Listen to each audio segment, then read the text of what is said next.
जयन्ती मङ्गलकाली भद्रकाली। अथ कवचम्।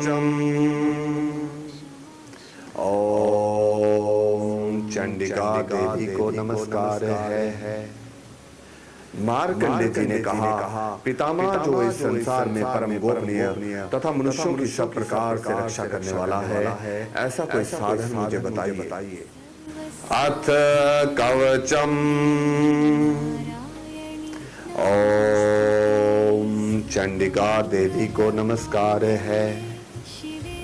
मार्कंडेय जी ने कहा, पितामह जो इस संसार में परम गोपनीय तथा मनुष्यों की सब प्रकार से रक्षा करने वाला है, ऐसा कोई साधन मुझे बताइए। ब्रह्मा जी बोले, ब्राह्मण, ऐसा साधन तो एक देवी का कवच ही है, जो गोपनीय से भी परम गोपनीय, पवित्र तथा संपूर्ण प्राणियों का उपकार करने वाला है। मार्कंडेय जी बोले, महामुने, उसे श्रवण करो। ब्रह्मा जी ने कहा, देवी की 9 मूर्तियां हैं, जिन्हें नवदुर्गा कहते हैं। उनके पृथक पृथक नाम बतलाए जाते हैं। प्रथम नाम शैलपुत्री है, दूसरी मूर्ति का नाम ब्रह्मचारिणी है, तीसरा स्वरूप चंद्रघंटा के नाम से प्रसिद्ध है, चौथी मूर्ति को कुष्मांडा कहते हैं, पांचवी दुर्गा का नाम स्कंद माता है, देवी के छठे रूप को कात्यायनी कहते हैं, सातवां कालरात्रि और 8वां स्वरूप महागौरी के नाम से प्रसिद्ध है। नवी दुर्गा का नाम सिद्धिदात्री है। ये सब नाम सर्वज्ञ महात्मा वेद भगवान के द्वारा ही प्रतिपादित हुए हैं। जो मनुष्य अग्नि में जल रहा हो, रणभूमि में शत्रुओं से गिर गया हो तथा भीष्म संकट में फंस गया हो, तथा इस प्रकार भय से आतुर होकर जो भगवती दुर्गा की शरण में प्राप्त हुए हो, उनका कभी कोई अमंगल नहीं होता। युद्ध के समय संकट में पड़ने पर भी उनके ऊपर कोई विपदा नहीं दिखाई देती। उन्हें शोक, दुख और भय की प्राप्ति नहीं होती। जिन्होंने भक्ति पूर्वक देवी का स्मरण किया है, उनका निश्चय ही अभ्युदय होता है। देवेश्वरी जो तुम्हारा चिंतन करते हैं, उनकी तुम निस्संदेह रक्षा करती हो। चामुंडा देवी प्रेत पर आरूढ़ होती हैं, वराही भैंसे पर सवारी करती हैं, इंद्री का वाहन ऐरावत हाथी है, वैष्णवी देवी गरुड़ पर ही आसन जमाती हैं, माहेश्वरी वृषभ पर आरूढ़ होती हैं, कुमारी का वाहन मयूर है, भगवान विष्णु की प्रियतमा लक्ष्मी देवी कमल के आसन पर विराजमान है, ब्राह्मी देवी हंस पर बैठी हुई हैं और सब प्रकार के आभूषणों से विभूषित हैं। इस प्रकार ये सभी देवियां सब प्रकार की योग शक्तियों से संपन्न हैं। इनके सिवा और भी बहुत सी देवियां हैं, जो अनेक प्रकार के आभूषणों की शोभा से युक्त तथा नाना प्रकार के रत्नों से सुशोभित हैं। ये संपूर्ण देवियां क्रोध में भरी हुई हैं और भक्तों की रक्षा के लिए रथ पर बैठी दिखाई देती हैं। ये शंख, चक्र, गदा, शक्ति, हल और मुसल, खेटक और तोमर, परशु तथा पाश, कुंत एवं त्रिशूल एवं शक्ति, हल और मुसल, खेटक तथा तोमर, परशु तथा पाश, कुंत एवं त्रिशूल आदि अस्त्र शस्त्र अपने हाथों में धारण करती हैं। दैत्यों के शरीर का नाश करना, भक्तों को अभ्यदान देना और देवताओं का कल्याण करना, यही उनके शस्त्र धारण का उद्देश्य है। कवच आरंभ करने के पहले इस प्रकार प्रार्थना करनी चाहिए। महान रौद्र रूप, अत्यंत घोर पराक्रम, महान बल और महान उत्साह वाली देवी, तुम महान भय का नाश करने वाली हो, तुम्हारी ओर देखना भी कठिन है। शत्रुओं का भय बढ़ाने वाली जगदम्बिके, मेरी रक्षा करो। पूर्व दिशा में इंद्री रक्षा करे, अग्नि कोण में अग्नि शक्ति, दक्षिण दिशा में वराही तथा नैत्य कोण में खड्ग धारणी मेरी रक्षा करे। इसी प्रकार चामुंडा देवी 10 दिशाओं में मेरी रक्षा करें। उत्तर दिशा में कुमारी और ईशान कोण में शूल धारिणी मेरी रक्षा करें। ब्रह्मानी, तुम ऊपर की ओर से मेरी रक्षा करो और वैष्णवी देवी नीचे की ओर से मेरी रक्षा करें। इसी प्रकार शव को अपना वाहन बनाने वाली चामुंडा देवी 10 दिशाओं में मेरी रक्षा करें। जया आगे से और विजया पीछे की ओर से मेरी रक्षा करें। वाम भाग में अजिता और दक्षिण भाग में अपराजिता रक्षा करें। अगोतनी शिखा की रक्षा करें और उमा मेरे मस्तक पर विराजमान होकर रक्षा करें। ललाट में मालाधारी रक्षा करें और यशस्वनी देवी मेरी बोहों का संरक्षण करें। बोहों के मध्य भाग में त्रिनेत्रा और नथनों की यमघंटा देवी रक्षा करें। दोनों नेत्रों के मध्य भाग में शंखनी और कानों में द्वारवासिनी रक्षा करें। कालिका देवी कपोलों की तथा भगवती शांकरी कानों के मूल भाग की रक्षा करें। नासिका में सुगंधा और ऊपर के ओंठ में चर्चिका देवी मेरी रक्षा करें। कुमारी दांतों की और चंडिका कंठ प्रदेश की रक्षा करें। चित्रघंटा गले की घाटी की और महामाया तालू में रहकर रक्षा करें। कामाक्षी ठोडी की और सरमंगला मेरी वाणी की रक्षा करें। भद्रकाली ग्रीवा में और धनुधरी पुष्टवंश मेरुदंड में रहकर मेरी रक्षा करें। कंठ के बाहरी भाग में नीलग्रीवा और कंठ की नली में नलकुबरी रक्षा करें। दोनों कंधों की खड़गनी और दोनों भुजाओं की वज्रधारणी रक्षा करें। दोनों हाथों में दंडनी और उंगलियों में अंबिका रक्षा करें। शूलेश्वरी नखों की रक्षा करें। कुलेश्वरी कुक्षी पेट की रक्षा करें। महादेवी मेरी छाती की और शोक विनाशिनी देवी मन की रक्षा करें। ललिता देवी हृदय में और शूलधारिणी उद्र में रहकर रक्षा करें। नाभि में कामनी और गुजबाह की गुजेश्वरी रक्षा करें। पूतना और कामिका लिंग की और महिषवाहिनी गुदा की रक्षा करें। भगवती कटी भाग में और विंध्यवासिनी घुटनों की रक्षा करें। संपूर्ण कामनाओं को देने वाली महाबला देवी दोनों पिंडलियों की रक्षा करें। नारसिंगी दोनों गुठियों की और तेजसी देवी दोनों चरणों के पुष्ट भाग की रक्षा करें। श्री देवी पैरों की उंगलियों में और तलवासिनी पैरों के तलुओं में रहकर रक्षा करें।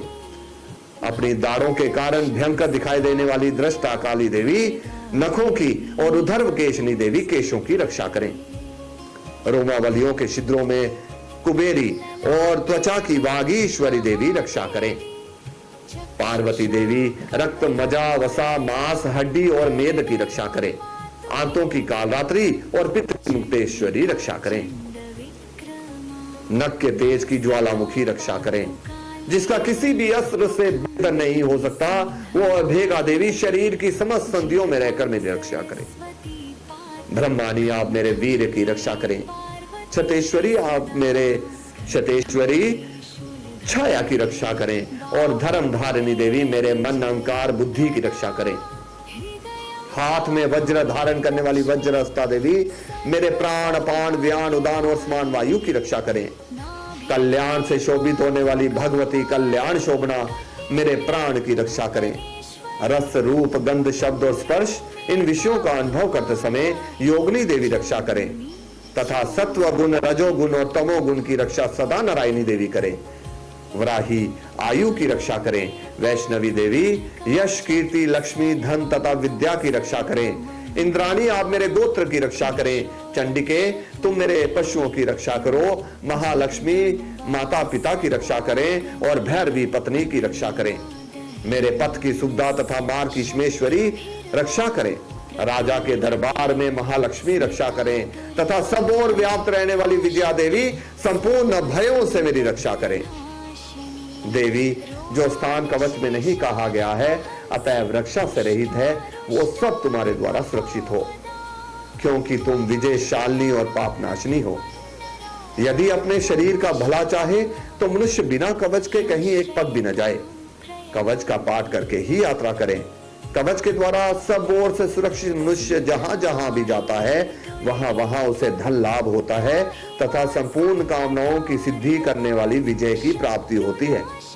वो जिस अभीष्ट वस्तु का चिंतन करता है उसको निश्चय ही प्राप्त कर लेता है। वो पुरुष इस पृथ्वी पर तुलना रहित महान ऐश्वर्य का भागी होता है। कवच से सुरक्षित मनुष्य निर्भय हो जाता है, युद्ध में उसकी पराजय नहीं होती तथा वो तीनों लोकों में पूजनीय होता है। देवी का ये कवच देवताओं के लिए भी दुर्लभ है। जो प्रतिदिन नियम पूर्वक तीनों संध्याओं के समय श्रद्धा के साथ इसका पाठ करता है, उसे दैवी कला प्राप्त होती है तथा वो तीनों लोकों में कहीं भी पराजित नहीं होता। इतना ही नहीं, वो अब मृत्यु के वश में नहीं पड़ता तथा देह त्यागने के अनंतर मोक्ष प्राप्त कर लेता है। मकड़ी, चेचक, कोढ़, उसकी संपूर्ण व्याधियां नष्ट हो जाती हैं। कनेर, भांग, अफीम, धतूरे आदि का स्थावर विष, सांप और बिच्छू आदि के काटने से चढ़ा हुआ जड़गम विष, तेल और एफेन के संयोग से बनने वाला कृत्रिम विष, ये सभी प्रकार के विष दूर हो जाते हैं, उनका कोई असर नहीं होता। इस पृथ्वी पर मारण, मोहन आदि जितने अभिचारिक प्रयोग होते हैं तथा इस प्रकार के जितने मंत्र यंत्र होते हैं, वे सब इस कवच को हृदय में धारण कर लेने पर उस मनुष्य को देखते ही नष्ट हो जाते हैं। ये ही नहीं, पृथ्वी पर विचरने वाले ग्राम देवता, आकाशचारी देव विशेष, जल के संबंध से प्रकट होने वाले गण, उपदेश मात्र से सिद्ध होने वाले निमन कोटि के देवता, अपने जन्म के साथ प्रकट होने वाले देवता, कुल देवता, माला, कंठमाला, डाकनी, शाकनी, अंतरिक्ष में विचरने वाली अत्यंत बलवती भयानक डाकनियां, ग्रह, भूत, पिशाच, यक्ष, गंधर्व, राक्षस, ब्रह्म राक्षस, बेताल, कुष्मांड और भैरव आदि देवता भी हृदय में कवच धारण किए रहने पर उस मनुष्य को देखते ही भाग जाते हैं। कवचधारी पुरुष को राजा से सम्मान वृद्धि प्राप्त होती है। ये कवच मनुष्य के तेज की वृद्धि करने वाला और उत्तम है। कवच का पाठ करने वाला पुरुष अपनी कीर्ति से विभूषित इस भूतल पर अपने यश के साथ साथ वृद्धि को प्राप्त होता है। जो पहले कवच का पाठ करके उसके बाद सप्तशती चंडी का पाठ करता है, उसकी जब तक वन, पर्वत और काननों सहित ये पृथ्वी टिकी रहती है, तब तक यहाँ पुत्र, पौत्र आदि संतान परंपरा बनी रहती है। और फिर देह त्यागने के अनंतर वो मोक्ष प्राप्त कर लेता है और परम साध्वी भगवती महामाया के प्रभाव से उस नित्य परम पद को प्राप्त होता है जो देवताओं के लिए भी दुर्लभ है। वो सुंदर दिव्य रूप धारण करता और कल्याणमय शिव के साथ आनंद का भागी होता है। दुर्गा कवच का ये पाठ आप सबको सुख, शांति एवं परम कल्याण में बुद्धि प्रदान करे, जिसके प्रभाव से आप धन धान्य सतान्वित मनुष्यो मत प्रसादेन भविष्यति ना संशय। देहि सौभाग्यम आरोग्यम देहि में परमम सुखम रूपम देहि जयम देहि यशो देहि दिशो जाहि। ये दुर्गा कवच आज पूर्णमासी के दिन सत्य स्वरण सनातन पर हमारी ये एक भेंट आप सभी स्वीकार कीजिएगा और इसके दुर्गा कवच के होने वाले लाभ आप सबको धन्य करें। मैं हूं विजय, जो आज इस पूर्णमासी के दिन आपको दुर्गा कवच का ये जो पाठ, उम्मीद करता हूं कि आप सबको अच्छा लगे। जय माता दी। चामुंडिका।